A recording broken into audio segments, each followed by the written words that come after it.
Gracias.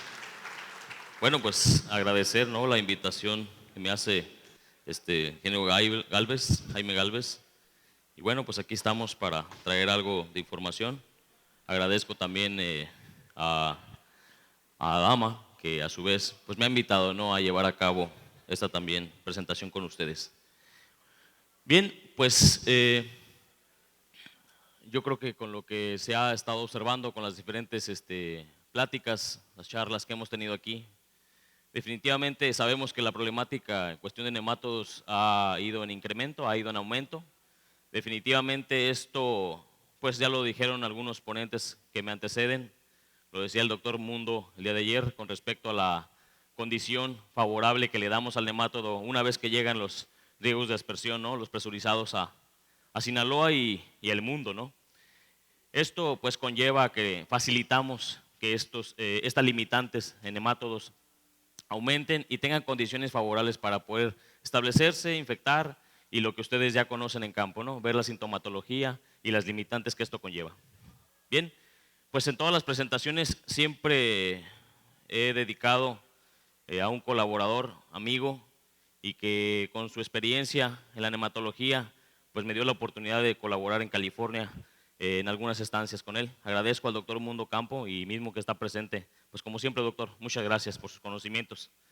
A la doctora Irma Tandigan, que también con su conocimiento en la cuestión de biología molecular me ha apoyado. Agradezco infinitamente también su apoyo en este campus Riverside. Bien, diagnóstico y manejo de nematodos fitoparásitos en etapa crítica de plántula. Se denominó así principalmente porque considero tenemos a veces un pobre diagnóstico, ¿no? Tenemos diversidad de especies en cuanto a melodogines se refiere y al tema que nos trae acá. Y bueno, el manejo de los mismos, creo que tenemos diversidad en cuanto al manejo, cada uno de los campos, cada uno de los técnicos. Hemos estado desarrollando estrategias que en algunos casos son acertadas, a veces tenemos resultados buenos, también tenemos desaciertos. Sin embargo, considero que al final del desarrollo del cultivo ya no tenemos claro cuál de todas las herramientas que utilizamos fue a veces la mejor. Me ha tocado en campo vivirlo y créanme que bueno, hemos estado trabajando en estar adecuando algunos programas de manejo y al final bueno, nos arroja un resultado. Esto yo creo que hemos estado tomando herramientas buenas. Considero que todas las herramientas que existen hoy en el mercado tienen una eficacia, sin embargo a veces las aplicamos en etapas fuera muy seguramente del ciclo donde es vulnerable al poder atacar el nemátodo. Esa es mi humilde opinión. Bien. No corre. Ya, perdón. Ahí está. Gracias. Bien, pues le he dado un seguimiento a la temática o a la charla que tendremos hoy en 5 pasos necesarios para poder desarrollar este tema. Podemos decir que el uso de herramientas efectivas previo al planteo tiene mucho que ver. Definitivamente los técnicos y asesores que están acá hoy y los que están en campo día a día, consideramos que a veces tomamos una decisión, pueden ser algunos fumigantes, pues últimamente tenemos marcas, ¿no? Podemos decir Piclor en algunos casos, ¿no? En otros casos Metam y sucesivamente, ¿no? Pero bueno, en el caso de Sinaloa me ha tocado vivir algunas experiencias que a veces coincide la etapa de aplicación del fumigante con las fechas de lluvia. Y esto pareciera que a veces no queda muy claro qué tanto se puede perder si aplicamos hoy y mañana mañana está lloviendo, ¿no? Entonces definitivamente hemos observado que cuando sucede, a mí en lo personal, cuando ha sucedido esto, tengo un poquito más temprano el problema. Y a veces le dejamos todo al fumigante. No quiero decir que son malas las formulaciones, son buenas, pero muy seguramente si no cuidamos la cobertura, los momentos de aplicación, los volúmenes, quiero decirles yo una apreciación. Con lo que hemos hecho con algunas transnacionales hemos observado que una cantidad de eficacia del ingrediente activo, si no permanece en ese bulbo donde vamos a ir a meter una planta, definitivamente, si no hay esa cantidad de ingrediente activo, si es menor, si se lavó por la lluvia, si no hicimos una aplicación en volúmenes adecuados, si no hicimos un bulbo de protección adecuado, pues definitivamente inicia la eclosión de huevecillos y empieza la larva infectiva que todos conocemos a penetrar. Es por ello la denominación de esta primera fase. La etapa crítica, pues obviamente aquí podemos decirlo, ayer lo decía también el doctor Mundo, tenemos una etapa en la cual desde que nos llevamos del vivero ya es crítica, es una etapa vulnerable. La planta tiene energía, reserva, pero si no llega al sitio en el bulbo donde va a anclar, crecer y empezar a obtener la nutrición que ustedes conocen y empieza a almacenar, pues definitivamente considero que esa es la etapa más vulnerable al ataque, lo sabemos. Un detalle que he observado es que a veces monitoreamos, sacamos una muestra, sabemos que tenemos nematodos, sabemos que tenemos problemas, cerramos una temporada difícil con un índice de agallamiento severo y bueno, un mundo de poblaciones, porque a veces sacamos la muestra al final del cultivo y tenemos infinidad, ¿no? Depende del criterio de cada investigador o laboratorio, pero hemos tenido de 3,000, 4,000, 5,000, 6,000 larvas en un volumen de suelo de 300, 400 gramos. Entonces, definitivamente nos da más o menos una población muy elevada al cerrar el cultivo. Esto, a su vez, pues lo queremos monitorear al inicio y muchas veces el análisis nos dice, no, pues 0 larvas, no hay juveniles, no hay J2 o no hay unidades, depende el término que use, ¿no? El laboratorio. Pero definitivamente hemos coincidido y no me dejarán mentir, hay un mundo de masas de huevecillo que quedan atrapadas allá abajo en el sustrato, pero en las raíces secundarias. Toda esa raíz que difícilmente podemos sacar, ¿no? Sabemos que es difícil o requiere de mano de obra, costos, y al final de la temporada, si nos fue mal, pues menos queremos saber de sacar raíces a mano, ni mucho menos en otra manera, ¿no? Entonces, todo ese inóculo que queda ahí, pues está listo para la siguiente temporada definitivamente.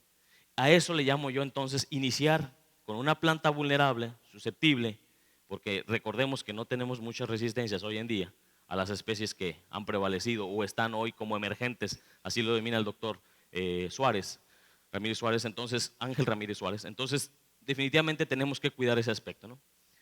Bien, uso de ingredientes. Pues definitivamente esta fase yo creo que todos han convivido con una diversidad de productos, de ingredientes activos. A veces no tenemos claro, o al menos así en algunas ocasiones me ha sucedido.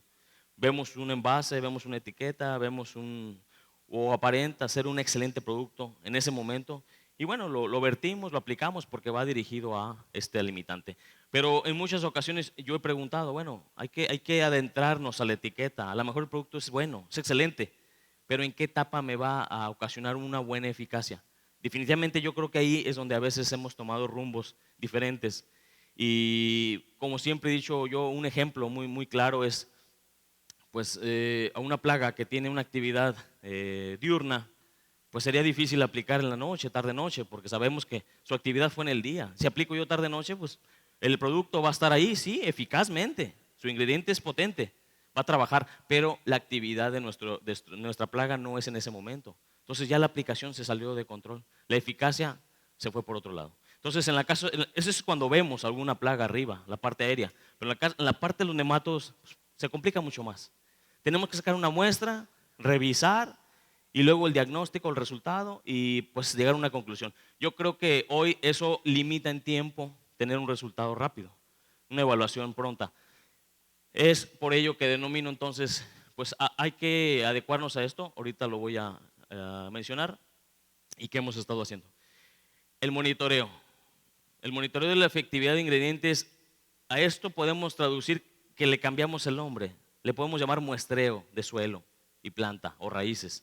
El monitoreo, si bien es cierto, es complicado, me queda clarísimo. Con las superficies que hoy se establecen en Sinaloa, pues definitivamente no podemos estar sacando tierra cada 8 días, cada 15 días. Se complica, lo entiendo.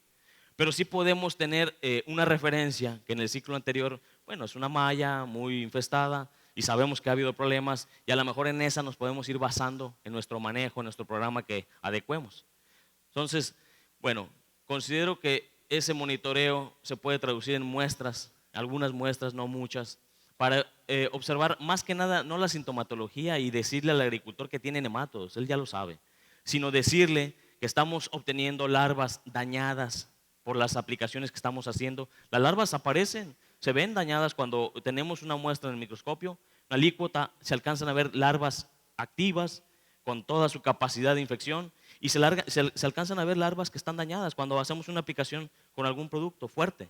Lo vemos, se alcanza a observar. No tenemos a ciencia cierta bien claro cuántas larvas se están muriendo, cuántas larvas hay en ese bulbo, ¿sí?, de suelo que se están muriendo, pero si salen larvas inactivas y con ciertos daños, considero que la eficacia y la planta arriba, ustedes son los mejores jueces, va a ir diciendo si estamos por el mejor camino, ¿no? Bien, y bueno, para cerrar esta fase, el uso del diagnóstico, lo sabemos, hoy las herramientas para diagnóstico, pues nos estamos basando, hoy en día llegamos hasta la biología molecular, sabemos que al productor, al técnico, al asesor, esa fase no es de tanto interés. Sin embargo, créanme que hoy en día, con el mapeo que hemos estado realizando en colaboración con el doctor Mundo, hemos observado que, bueno, tenemos para Sonora algunas especies, tenemos para Sinaloa otras especies y a veces tenemos una misma especie en diferentes estados y que obviamente se comporta mucho más agresiva. ¿Qué quiere decir eso? Quiere decir entonces que estamos nosotros preseleccionando un cultivo, un monocultivo, y le estamos dando casa, sombra, comida, condiciones. Y definitivamente, pues lo que más en este momento es importante, que está una planta susceptible. No tenemos muchas resistencias a ello. Entonces, si tenemos enemigos, los cuales en la plántula no llevamos ningún gen de resistencia, pues definitivamente es otra vez abonamos a una planta vulnerable en la etapa crítica, al inicio del planteo. Bien. Bueno, yo quise hacer unas referencias que, bueno, no quiero dejarlas por un lado, son importantes. A veces esta teoría no nos gusta, ¿no?, a los asesores, no nos gusta a los técnicos, pero sí es importante que lo dejemos recalcado. Puerto Rico en algún momento reportaba Meloidogine, sí, un nematodo agallador. Solamente hasta este nivel llegábamos, o este nivel estaba en ese momento, esa investigación, pero después por ahí surge problemas con Mayra Rodríguez allá en Cuba y reporta un nombre y apellido, ¿no?, pero es el género y especie, Meloidogine mayagüensis. A su vez, el doctor Ramírez Suárez en el 2011 dice, bueno, yo tengo un primer reporte de una plaga emergente y que ya está presente en algunos cultivos como sandía en Veracruz. Y bueno, a esto le denominaron Meloidogine interlobi. Sabemos que ocasiona severos daños, sí, definitivamente, pero a su vez el doctor Mundo en el 2012 hace un reporte de hispánica presente en el norte del estado, por allá en Guasave, y que bueno, ya esto nos da un indicio de que, bueno, ¿qué está pasando? Tenemos diversidad de especies. Y si nos vamos un poquito más allá a nuestros antecesores, investigadores en este tema, pues cuando se hacían algunas pruebas con plantas diferenciales, que se corrían screening sobre cacahuate, sobre sandía, sobre calabaza, nos dábamos cuenta que tenían una especificidad, pues. Ahí están los libros, ahí está el antecedente. Estas especies tienen ciertas especificidades. Pero hoy en día, pues sucede que Enterolobi, y en algunos casos hispánica también, pues está invadiendo pues cualquier cultivo que le pongamos en las condiciones que hoy tenemos en casasombras o invernaderos. Entonces, ¿qué ocurre? Que traen una mayor agresividad. Así lo hemos traducido, ¿no? Posterior, pues el reporte de Culiacán con Martínez en el 2015, donde efectivamente ya él reconoce que está presente Enterolobi y que está parasitando en cultivos protegidos. Bueno, esa historia nos trae esto que conocemos bien claro ustedes. Yo inserto las imágenes porque pues han sido experiencias y recorridos en varios lotes, pero esto lo conocen ustedes efectivamente. Sabemos del achaparramiento, sabemos del índice de agallamiento, sabemos de la interacción con otros patógenos. Cuando ya hay heridas en la raíz, bueno, pues sabemos que va a interactuar un fusario, una bacteria, otro patógeno, ¿no?, que va a aprovechar esas heridas. Curiosamente, esto me trae a una visita que hice por allá en Delicias, donde pues aparentemente el nogal pues no tenía problemas hasta hace unos días con nematodos.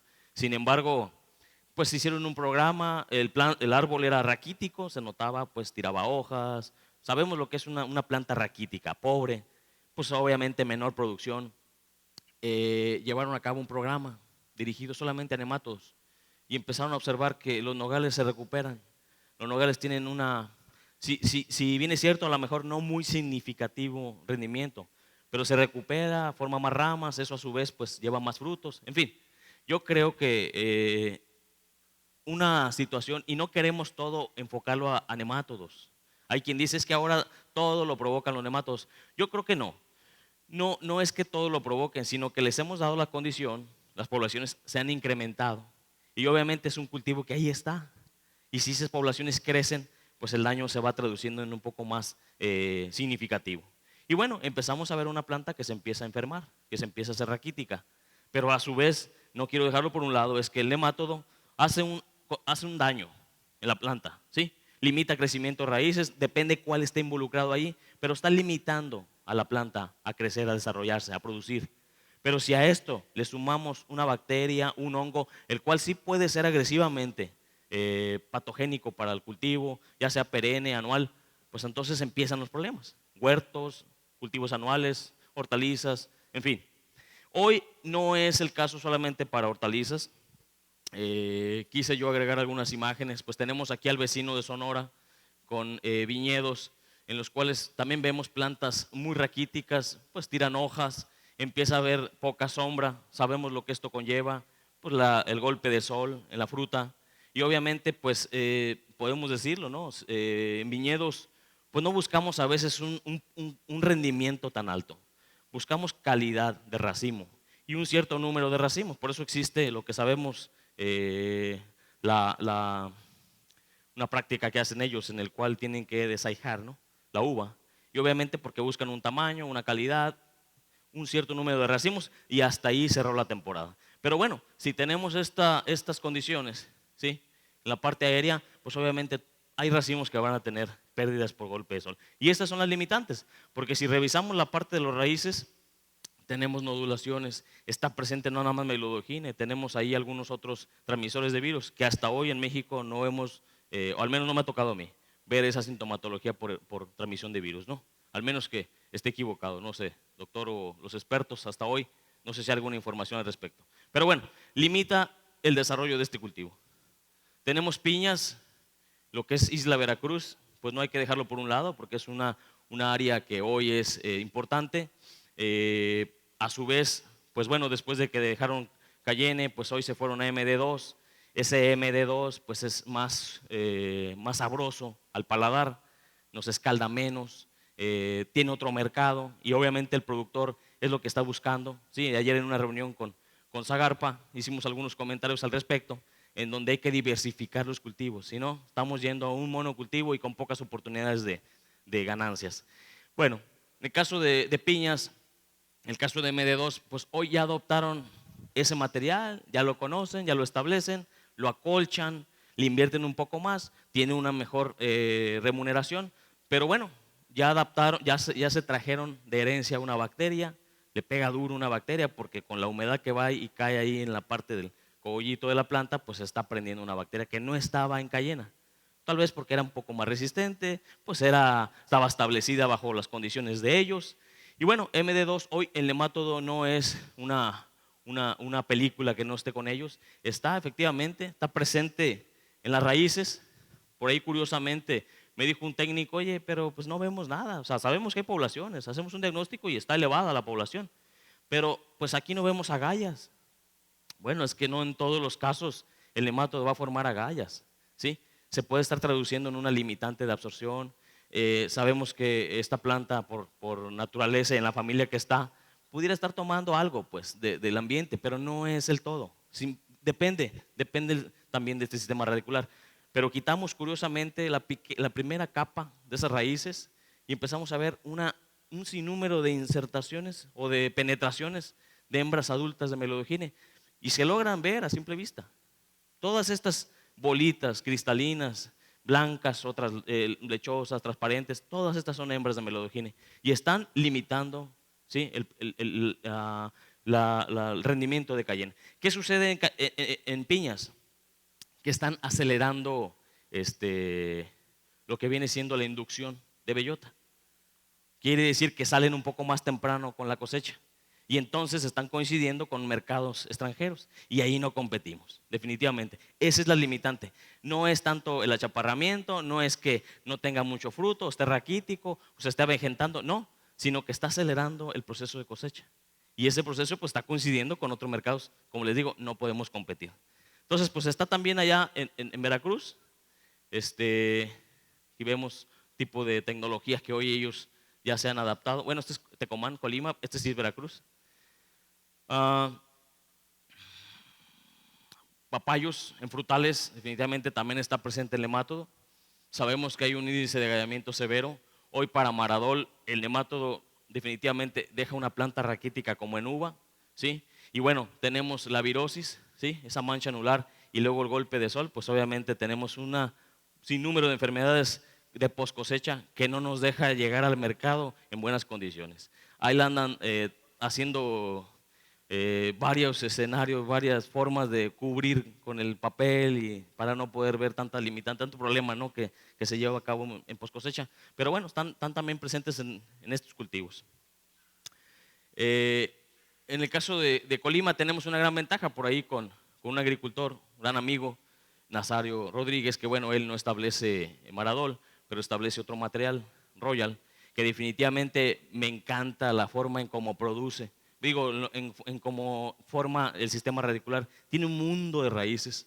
Alguna vez me preguntaron, bueno, si tiene más raíces, tendrá más, o sea, el nemátodo, ¿le estamos ayudando con el incremento de raíces? Yo creo que no le ayudamos. Definitivamente el nemátodo haya estado siempre, ¿sí? Me ha tocado parcelas con granos, le meten cazasombra y la segunda o tercera temporada están invadidas de nematodos. Esto quiere decir que a lo mejor no podemos estar acarreando tan fácilmente el problema, sino que le damos nuevamente las condiciones.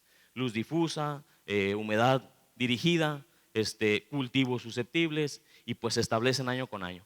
Entonces quiere decir entonces que con esto definitivamente pues en el caso de Colima, en el caso de Colima, pues ellos con su material Royal pueden tener una gran cantidad de raíces y obviamente sí va a haber ataque al nemátodo, hay alguna que otra sí hay agallas definitivamente, pero el sistema radicular es tan amplio que pueda lograr abastecer en algunos casos, si se hace un manejo, abastece muy bien y no se empieza a ver la limitante tan temprano. Pues nos vamos al Bajío y tenemos también limitantes en ajos, en bulbos. Y definitivamente hoy en día ya la gente allá pues le denomina listón, esa planta está listoneada, porque obviamente forma esta hoja, si la ven, es cierto, clorótica, y esto a la simple vista dices tú, no, es todas las plantas que están listoneadas tienen nematodos, y efectivamente las sacas, no es Melodogine, es otro nematodo foliar, pero bueno, abona también a que el nematodo está presente en otros cultivos. Aquí vemos las hojas listoneadas, todas las plantas que tienen hojas listoneadas tienen nematodos en la parte del bulbo. Bien, aquí empieza algo de lo que comentaba con respecto a etapa crítica. A veces sacamos plantas que trasplantamos a los 15, 20 días, que sabemos que son lotes con problema, y vemos una gran incidencia, un gran índice de nódulos, y decimos, y nos hemos atrevido, a veces hasta a dudar del pit moss, del sustrato, del medio donde estamos produciendo la plántula. Y decimos, bueno, no vendrá infestado. Pues yo creo que considero los materiales que nos comercializan, pues vienen en un grado de esterilidad que hemos hecho análisis y pues no logramos, al menos no me ha tocado ver, ¿no? En un sustrato problemas, que venga sellado, que venga debidamente estéril, no hemos visto algo así, no lo hemos visto. Pero bueno, si revisamos a estos días después del trasplante tenemos esto, pues ¿qué sucede entonces? El nemátodo, ¿de dónde viene? ¿Dónde está llegando? Hay incluso preguntas si se está viniendo en el agua de riego. Sí puede ser, sí puede ser. Me tocó una experiencia por allá en Vizcaíno, en donde a veces quien es de por allá o esté por aquí de aquel lugar, las lluvias llevan ríos de agua. Entonces, si esas corrientes de agua corren de una nave infestada, de una cazasombra infestada, a donde no había problemas, el siguiente temporada ves el camino del agua por donde se fue y toda esa mancha tiene nematodos. Obviamente porque se vuelve una forma de diseminarse el agua. Pero pues definitivamente entonces vemos que se pueden dispersar muy rápido, ¿no? Pero bueno, A lo que voy con esto es que sacamos la planta, la revisamos, tienes un sinnúmero de invasiones, de penetraciones del J infectivo, y en esta etapa a veces ya está formándose etapas más avanzadas de su desarrollo, J3, incluso J4 en algunos casos.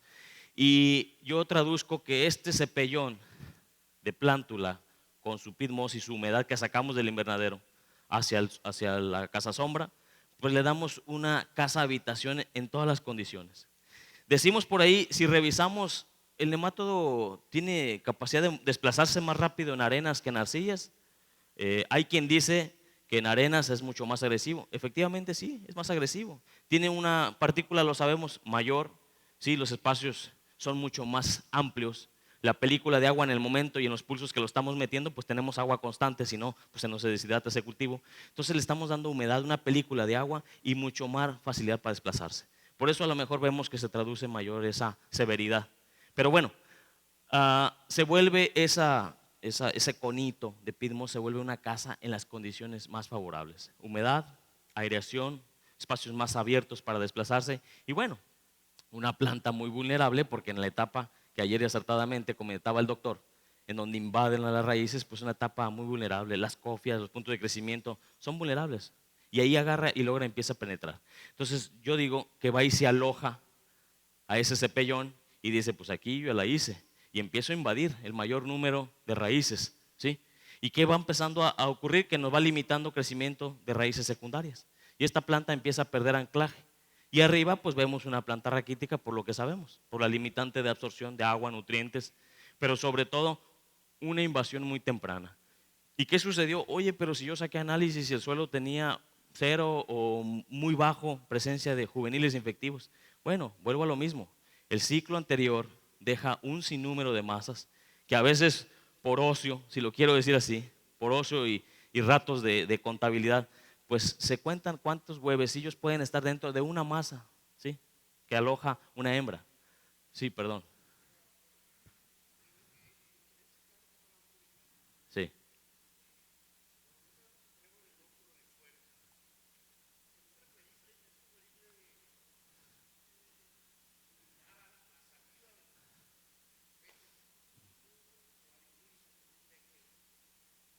ok.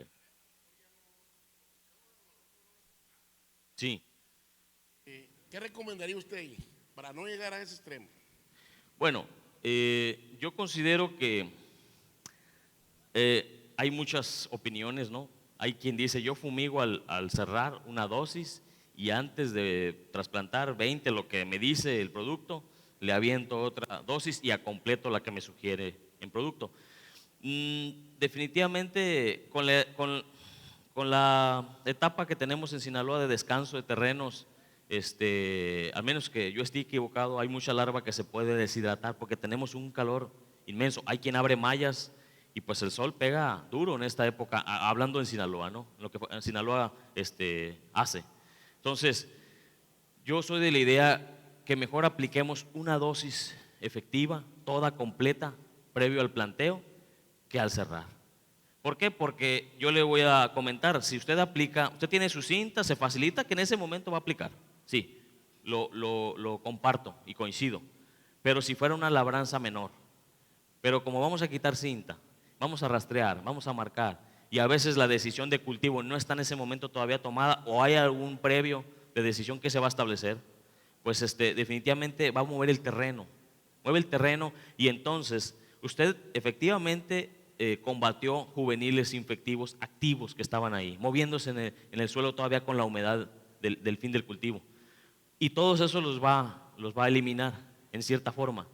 Pero todas las masas que quedan ahí las va a mover con la rastra.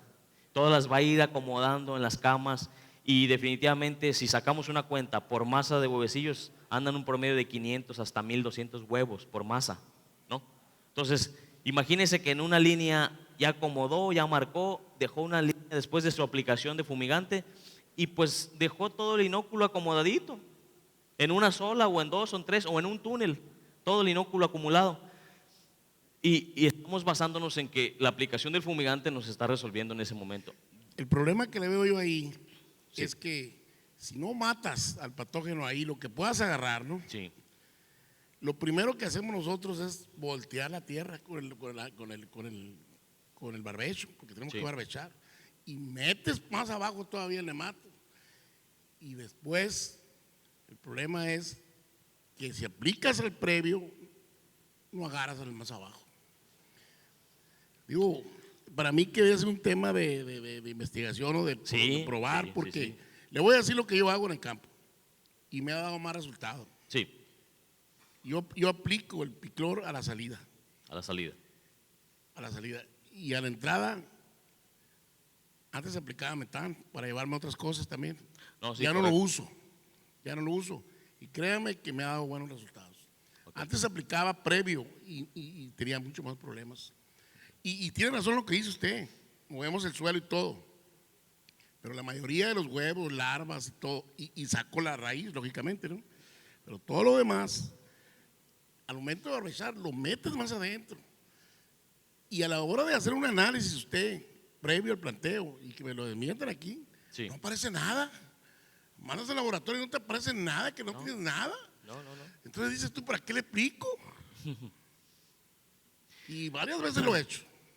Bueno, yo ahí sí le voy a contestar con respecto a que no se observa nada, es que hoy el diagnóstico no se hace a un nivel de huevos, un nivel de huevos aislados.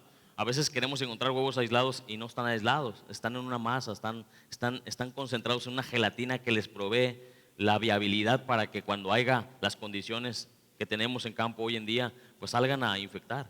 Entonces, definitivamente por eso no encontramos nada. Y nos estamos a veces amparando, decir, bueno, pues no lo tengo, ¿por qué voy a gastar ahorita? Mejor me voy a esperar. Y obviamente a veces al inicio de temporada, lo sabemos, no hay mucho recurso, empieza a fluir posterior y ya le empieza uno a meter. Pero para entonces ya pasó la etapa crítica. Todas esas masas con la humedad que tenemos, que le vamos a dar, y la planta susceptible, empiezan a eclosionar escalonadamente. Me queda claro que los nemátodos no tienen una eclosión. Hoy eclosionan todas las masas, no es así. El nemátodo se protege también. Se protege en el sentido de que van saliendo eclosiones y van saliendo y empiezan a invadir. Y si garantizan tener la cantidad de alimento y condiciones suficientes, pues empiezan a salir la gran cantidad. Pero para entonces nuestro análisis nos dijo que no había nada.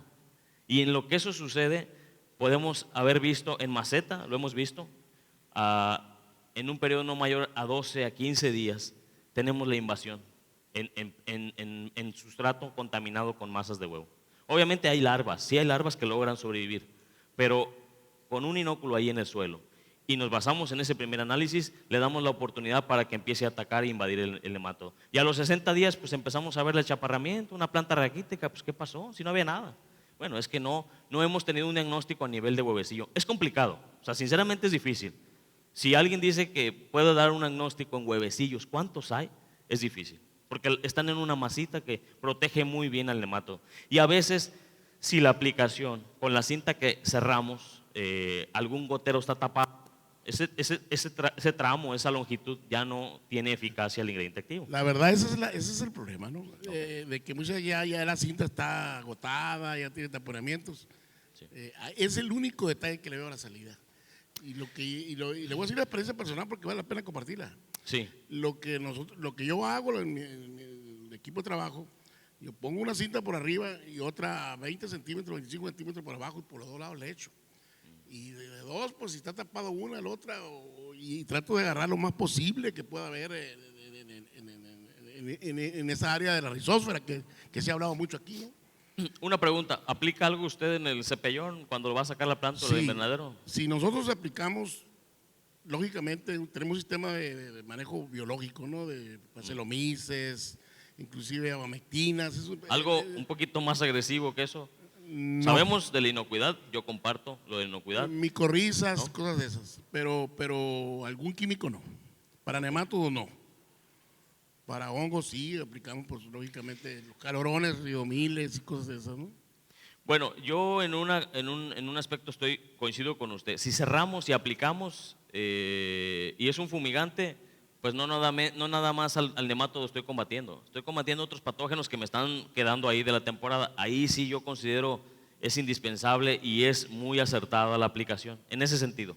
Pero si hablamos de especificidad al nemátodo y que en muchos de los casos es el principal promotor de los problemas hoy con el agallamiento, pues definitivamente creo yo que también le debemos dar su parte tanto en plántula desde que sale el invernadero. Yo le llamo contaminar. A lo mejor no está muy bien usado el término, pero yo trato de buscar contaminar ese cepellón, esa casa que él espera, donde se va a alojar inmediatamente cuando trasplantamos. De hecho, le aplicamos acelomices, tricodermas y cosas de esos a la salida, ¿no? Al cepellón. El detalle, y comparto una cosa, yo sé que tiene eficacia todos los productos biológicos y debemos ir hacia ese rumbo, pero yo considero, si la garantía de que el honguito me va a atacar en ese momento el mayor número de infectivos o de huevecillos y me los va a dejar inviables para poder sobrellevar el problema, estoy de acuerdo. Pero a lo mejor en esa etapa conviene más proteger el cepellón para que no se vuelva en un alojamiento inicial. Si evitamos que el nemátodo empiece a penetrar este cepellón, ¿sí? Este cepellón en los primeros días contaminando ese cono, yo creo que estamos por delante de una protección de ese conito, porque en lo que se desarrolla, y si hablamos de chile, ustedes saben que se batalla mucho para que se establezca rápido, crezca raíces. Con unos 100 larvas que estén ahí hemos observado que se empieza a limitar inmediatamente. Tomate tiene otras bondades y puede establecerse más rápido. A veces lo hemos detectado hasta que se rompen las cintas de goteo y vemos, está lleno de agallas aquí, no sabía. Entonces, pero tienen una mayor capacidad de formar raíces secundarias. En el caso de chile, pues se limita y se observa inmediatamente. Entonces, yo considero que si protegemos desde el cepellón, utilizando otras herramientas, pudiéramos tener un poquito más de efecto. Y no descarto la posibilidad de seguir utilizando los biológicos, claro que sí. Nada más que con la garantía de que no le demos la caza a este nemátodo en los primeros días. Le digo, hemos observado en macetas que si bien es cierto, a veces no es lo que está en campo, sí es cierto, no podemos hacer todo en macetas y decir que es lo mismo que va a suceder en campo, pero a veces en la macetita hacemos experimentos en los cuales observamos que la penetración es muy temprana, entonces esto limita. Ando sobre tiempo, amigo Galvez. Ok, gracias.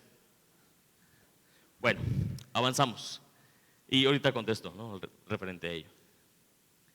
Bueno, en todos los cultivos, no solamente melodogine, quiero decirles que tenemos una diversidad de nemátodos y a veces pasan desapercibidos. Y a veces le decimos al agricultor, un caso muy especial en arándanos, observé este tipo de nemátodos y no le dimos la importancia, más sin embargo, sí estaban un poco raquíticas las plantas. No hicimos un manejo porque obviamente no fue el objetivo y a veces no le queremos atribuir todo al nemátodo. Podemos pensar que otras son las limitantes, pero bueno. Me tocó una experiencia por allá en Costa Rica, ¿no? En la Universidad Agraria, y estaban aplique y aplique para un problema foliar en frijol. Y pues nada, que trajeron una muestra de hojitas y se hizo una técnica ahí para observar si por algún motivo puede hacer nemátodos. Y efectivamente empezaron a salir larvitas entre medio de la lámina foliar. Entonces, bueno, se gastaron un sinnúmero de dinero tratando de corregir con fungicidas, bactericidas y nada, que era un amigo foliar que estaba ahí involucrado, ¿no? Entonces hay diversidad de nemátodos.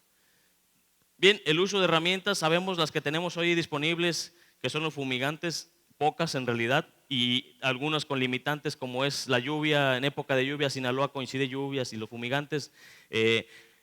Algo al respecto es que a veces, o me tocó a mí, aplicar el fumigante para cerrar y decíamos, bueno, voy a secar la planta con la aplicación y me aprovecho a andar quemando o me da más facilidad para desbarar. Pues en los últimos años, les soy sincero, no ha vuelto a ocurrir. Metemos la dosis y no quema nada. Efectivamente, está trabajando el producto abajo porque aparecen mucho más larvas muertas, pero arriba no me quema planta. Entonces eso también me da un poquito de incertidumbre hacerlo al final, pero coincido en que otros patógenos sí se van, ¿no?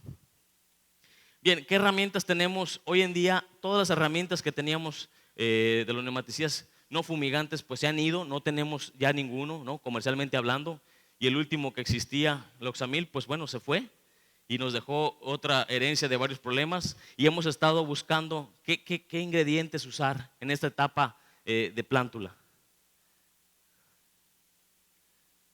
Bien, la invasión es muy temprana, decía el doctor ayer en Mundo Campo que la invasión sucede en los primeros días. Efectivamente, ahí se vuelve vulnerable.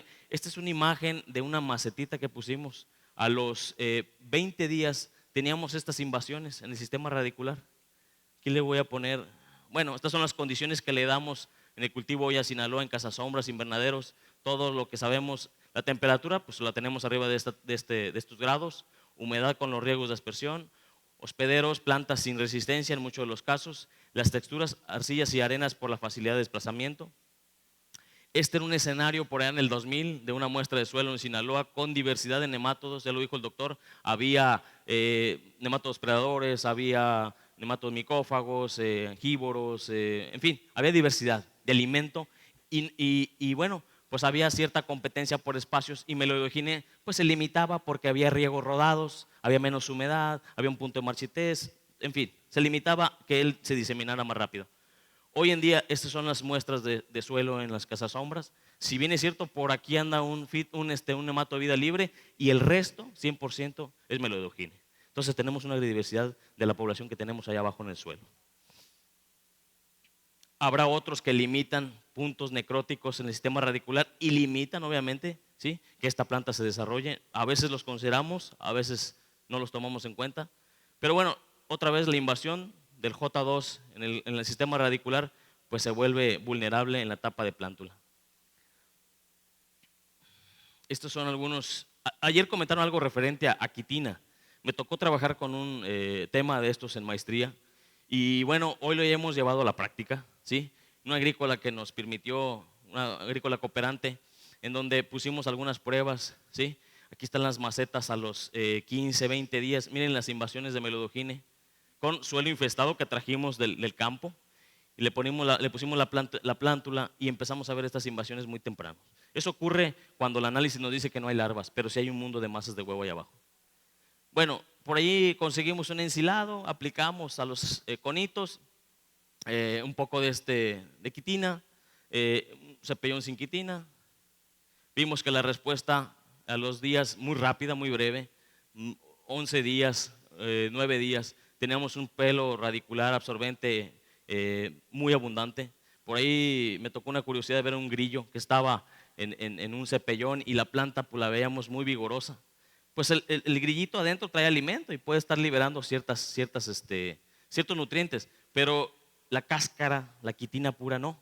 Entonces, ¿qué ocurre? Pues que estamos estimulando a la planta. Yo le llamo ser un elemento elicitor. O sea, estamos estimulando, entre comillas, su sistema de protección, de vigor inmunológico previo al planteo, y yo creo que va un poquito más con raíces corchosas, con un tallo más vigoroso. La gente lo saca, a veces la práctica de meter la plántula y si está el terreno no en buenas condiciones compactado, la gente con las uñas las empieza a lastimar. A los 10, 15, 20 días vemos el tallito con una herida. ¿Qué pasó aquí? No, pues la uña de la muchacha, la fuerza del amigo que trasplantó, pues ya empieza a dañar esa parte del cuello, ¿no? Pero bueno, si hacemos esto, miren, vean plantas muy vigorosas con respecto a donde no metemos quitina, no le metemos un grillo. No le estoy diciendo que van a ocupar un grillo por planta, es solamente para ver que existe esto. Si quiere, concluyo y lo atiendo, ¿no? Porque ya me está ajustando el ingeniero Galvez. Bien, si hacemos esto en el cepellón, yo les voy a decir una cosa, hagamos esto en el cepellón, no lo hagamos en el sustrato. Si ustedes comparan la cantidad de quitina aplicada al sustrato con el mundo de suelo que está allá, pues no aplicamos nada, sinceramente no aplicamos nada. Pero si lo hacemos al cepellón, otra vez vuelvo a la casa del nemátodo, voy a insistir mucho en esto, vuelvo a la casa del nemátodo, voy a generar condiciones de vigor mayores antes o en el momento que va a querer penetrar. Y ya estamos dándole un manejo integrado, ¿sí? Desde ahí. Vean la plantita con un grillo ahí metido, bueno, pues está más vigorosa que las que no lo tienen. Obviamente esa quitina que queda adherida al cepellón y la metemos allá en el suelo, ¿qué va a pasar? Va a pasar lo que acertadamente decía el doctor. Va a incrementar ¿qué? Otros elementos, otros microorganismos quitinolíticos suban su población y nos empiecen a proteger de algunos huevecillos que sí contienen quitina y empezar, cuando se acaba la quitina que estábamos metiendo, porque es muy poca en el cepellón, pues van a estar hambrientos. ¿Y qué van a buscar? Pues a buscar cascarones, quitinas. Los huevos están hechos o tienen esa cantidad de quitina y ahí van ahí sobre eso, ¿no? Y bueno, si por ahí más adelante dejamos en condiciones un poco más el suelo, más sano, pues vamos a empezar a ver invasiones a Meloidogine de otros microorganismos que nos favorecen, ¿no? Bien, definitivamente el ciclo lo conocemos, no me entretengo en eso y quiero avanzar con esto para cerrar. Cuando empezamos a hacer el manejo, tiene que ser definitivamente antes de trasplantar, definitivamente. Si por ahí podemos revisar a lo mejor algunas cosas con respecto a lo que hace señor técnico agricultor que me preguntaba cuándo aplicar, al inicio o al final, podemos interactuar esto y compartimos la experiencia y vemos, ¿no? A detalle. Pero yo soy de la idea que, hagamos la aplicación previa, ¿sí? Hoy hay formulaciones muy menos tóxicas, ¿no? Hay casos como el sulfone que podemos tener como una alternativa. Yo digo una cosa, no hay que dejarle todo a un solo ingrediente. Hay que abonarle con quitina, hay que abonarle con biológico, sí, pero hay que integrar y hacer un programa y que lo apliquemos en la etapa que sabemos que va a atacar el nemátodo. Bien, esto es lo que vemos al cierre de la temporada, ¿sí? Estas son las masas de huevo que quedan en las raíces adheridas al sistema radicular en los 30 centímetros de suelo. Esto no lo podemos sacar del suelo. Se deshidratan las raíces y estas quedan bien adheridas a la cama. Y menos si ya no estamos regando, menos si no fue muy fructífero el rendimiento, pues abandonamos el cultivo, esto se compacta y difícil sacar estos huevecillos, estas masas de huevos. Adentro hay de 500 a 1200 huevos en formación del J2, el infectivo. Aquí está. Los muestreos, ya les dije, es para ver eficacias, ver si la larva se está inactivando, si está muerta, si está dañada. No es para decirles que tiene nematodos, eso ya lo saben, sino para definir si el manejo, el programa que hemos implementado desde el inicio va en las mejores condiciones o hay que cambiar, hay que rotar por otro producto. Bien, esto por aquí en una estancia que me tocó estar en la Universidad de California, en la Universidad de Costa Rica, por ahí Howard Ferris, un investigador también reconocido en hematología, nos presentó unos diagramas de cómo van subiendo las poblaciones en algunos sitios muy infestados. Definitivamente estos diagramas no los vemos. Los tenemos si hacemos un muestreo en la malla sombra, pero no los vemos visualmente. Y esto ocurre en la etapa, en el planteo o los primeros días del planteo. Empieza a crecer con las condiciones que les damos. Entonces, si viéramos esto en los primeros 12 días, rapidísimo dicen, no, ¿sabes qué? Este lote está creciendo la población, hay que actuar de otra manera, ¿no? O el programa que tenemos no está siendo efectivo para la etapa del ciclo biológico, hay que modificarlo. Y así cerramos. Esta es una malla sombra que cierra con un mundo de problemas, todos los relieves, todos estos puntos altos, pues son poblaciones de 3,000, 4,000, 5,000 larvas, ¿no? En una muestra de suelo. Entonces, pues los mapeos a veces los hacemos en zigzag, tomando un punto, ¿sí? Para poder tener al final una muestra compuesta de todo ese suelo y saber más o menos cómo cerramos. Pero definitivamente este es un diagrama que Howard nos decía, así cerramos a veces los lotes infestados. Otra vez inserté esta lámina porque quiero hacer hincapié. Los primeros 15, 20 días después del trasplante, esta es la etapa vulnerable en que la larva puede estar adentro y empezar a formar una masa de huevos. Cada juvenil que penetró en el sistema radicular los primeros 15 días es garantía que va a formar una masa de huevos. Todo el juvenil que penetra forma una masa de huevos, porque no olvidemos que Melodogines se reproduce partenogenéticamente. Y en las condiciones de temperatura y humedad que tenemos en Sinaloa y el cultivo susceptible, todo el que penetró va a formar una masa de huevos. Tenemos millones de generaciones cada 15 a 20 días. Cada 15 a 20 días tenemos una nueva generación. Aquí están las invasiones tempranas. No olvidemos las malezas. Quiero reiterar nuevamente lo que atinadamente ayer se comentaba. No olvidemos malezas, tienen una profundidad y tienen una infestación de prevalecer un montón de masas de huevo adheridas, ¿sí? Sinaloa acostumbra a dejar el campo un poquito ya con problema de malezas y empezamos a rastrear a veces, pero ya esa invasión ya dejó el inóculo ahí para el siguiente ciclo. Este es el ejemplo que les decía, son 5 milímetros, en 5 milímetros de raíz secundaria tenemos 2 masas, multiplíquenlo por el metros de raíces que quedan ahí abajo y traduzcamos cuánta población dejamos en el periodo anterior que estamos cerrando. Y esto no lo vemos en un diagnóstico al inicio de la temporada. La aplicación de nematicidas, ¿dónde se debe llevar a cabo? Ustedes perfectamente lo han hecho en los primeros minutos de la aplicación. Estas son las plantas dañadas en los primeros 20 días. Tenemos un control con productos que hoy en día a la etapa antes o previo al planteo nos dan un mejor resultado, ¿sí? Y obviamente lo comparamos donde lo hacemos con lo convencional y tenemos problemas. Hemos dado la tarea de pesar frutos y obtener cosecha y ver rendimientos si son o no efectivos. Tratamiento previo al trasplante, cuidar la etapa crítica de la plántula, desde la charola y los primeros 60 días después del trasplante, donde no lo hacemos y pensamos que haber fumigado nos da buenos resultados y empezamos a ver esto a los 60 días. Bien, ya casi para concluir, pues no llevábamos una cinta ese día, pero aquí el ingeniero nos apoyó era el más alto y medimos qué tanto vigor había de esa planta, cuidando desde la etapa previa al planteo, ¿no? Esto es lo que pues, denominamos testigo y ustedes lo conocen. Aquí está lo que comenté hace un momento. Todos los meses del cultivo tenemos un traslape de generaciones. Todos los meses del cultivo, y vaya que son largos, 6, 8, 9 meses, depende. Si hay precio, pues lo dejamos otro más.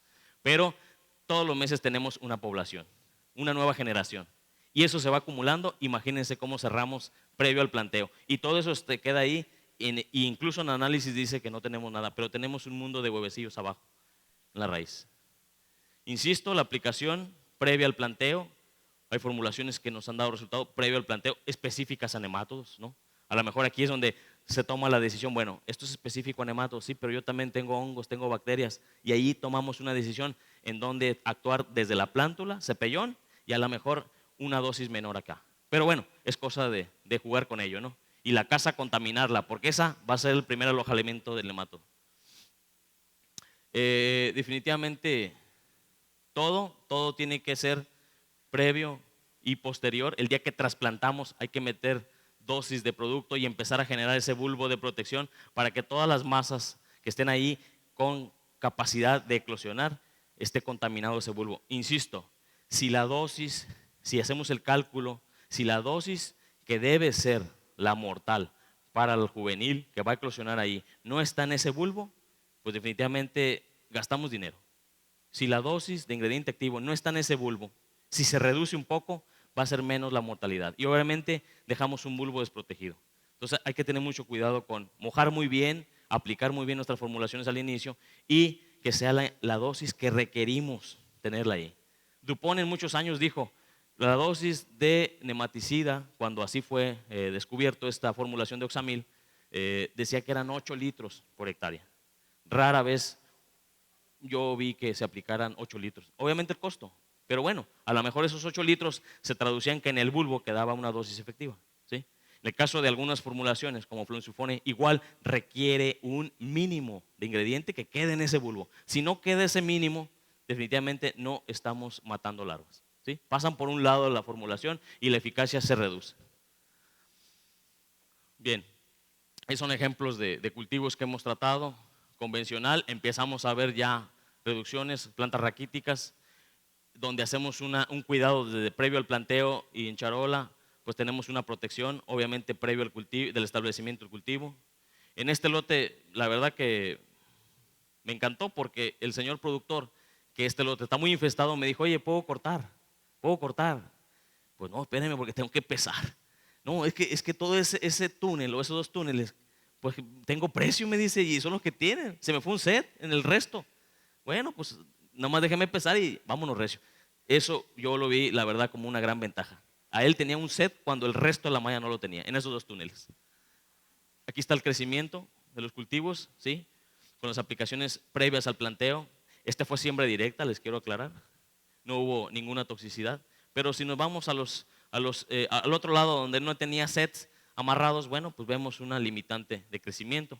Las raíces, no quiero decir que no haya agallas, sí, efectivamente, sí hay nódulos, pero si observamos la raíz es sana, limpia. Y eso se traduce en que evitamos que la puerta de entrada para otros patógenos fuera eficaz. Diferentes tratamientos, diferentes dosis que hemos evaluado para obtener resultados. Nos vamos al testigo, tenemos esto y en muchos de los casos tenemos lo otro, pudrición del sistema radicular. Ahí no nada más melodogine, sino ya hubo interacción de otros patógenos. Ustedes pues obviamente lo saben. Bien, hay que ser muy específicos con las toxicidades. Hoy hay formulaciones que son menos tóxicas a las que estábamos usando y hay que ser muy cuidadosos en ello y muy eficaces. Otra vez, insisto en esto, disculpen que lo repita, pero la etapa vulnerable de la etapa crítica son los primeros 60 días. Si no hacemos nada ahí, aunque el análisis diga que no hay larva J2, tenemos que actuar. ¿Y qué queremos en campo? Obviamente, esta imagen la voy a traducir de la siguiente manera. Nódulos más cercanos, aplicaciones más separadas, ¿sí? Intervalos más separados, más separados. Dejamos una etapa vulnerable a que eclosione, porque les dije hace un momento, los nematodos eclosionan de manera escalonada. No tenemos hoy toda la eclosión.